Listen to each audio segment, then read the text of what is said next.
हेल' लोगोफोर, बे समाव नोंथांमोननि सिगाङाव देग्लायनि 2020 मायथाइनि एसएसएलसि पास जानायनि केटेगरि वाइसयै बेसेबां पास जादों बिनि सोमोन्दै नोंथांमोननो फोरमायना लानाय जादों। दा बेयाव जायफोर नोंथांमोना मिथिनो लुबैदों जोबजासिम नायलांनो हानाय जागोन। फार्स्टनिफ्राय फारि फारि नुनो मोननाय जादों। दा गोबाव खालामाजासे दिन्थिनो लादों फार्स्टआव जेनेरेल केटेगरिनि थाखाय। अदेबानि बे चार्टखौ नोंथांमोना फोसावखानाय मोनबायबो जानो हागौ। चार्टनि बेलायाव नोंथांमोननो फार्स्टआव दिन्थिनो नागिरदों नैबे केटेगरि वाइस, अर्थात माबे केटेगरिनि, बेनिफ्राय सेक्स बाहाय मेल फिमेलनि थागोन, बेनिफ्राय टटेल एफियार बेसेबां होदोंमोन, बेनिफ्राय first division, second division, third आरो टटेल फार्स्ट, बेनिफ्राय पार्सेन्टेज पास जानाय रुजुनायाव मानियाव एफियारनि रुजुनायाव।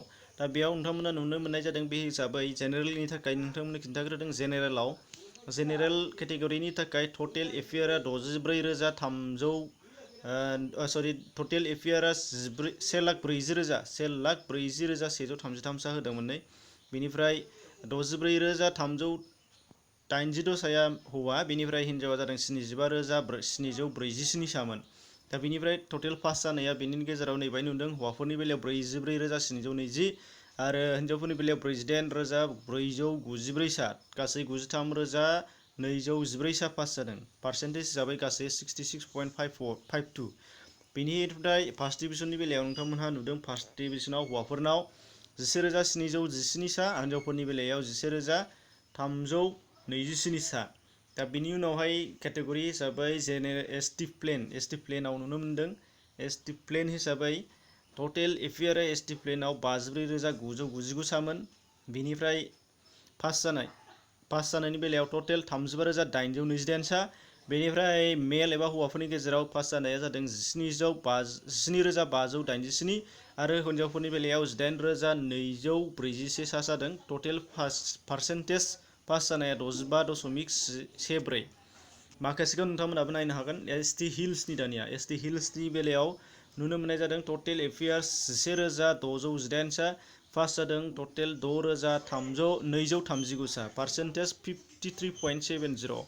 आरो हिन्जावफोर आरो हौवाफोरनि रुजुनायाव नोंथांमोना नुनो मोनदों। पार्सेन्टेजाव हौवाफोरा 57.59, हिन्जावफोरा 50.16%।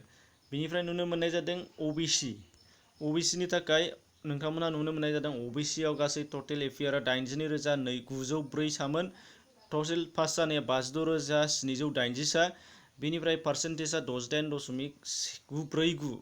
बेनिफ्राय एमअबिसिनि बेलायाव नुनो मोननाय जादों। टटेल एफियारा जादों 8,125 सा आरो टटेल पास जानाया जादों 5,610 सा। टटेल पार्सेन्टेजआ जादों 69.05%। दा बेनि उनावहाय नुनो मोननाय जादों एससिनि बेलायाव टटेल एफियारा जादोंमोन होनाया 31,291 सा आरो बेनि पास जानाया 8,359 सा जादों। बेनिफ्राय पार्सेन्टेजआ 58.67%।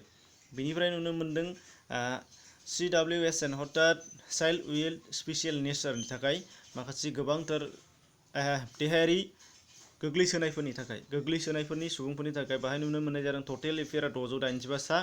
बेनि उनाव 360 साया पास जादों। 52.55% पार्सेन्टेज हिसाबैबा। दा बेनिफ्राय बेखिनियानोमोन नोंथांमोननि थाखाय केटेगरि वाइस बेसेबां जादों।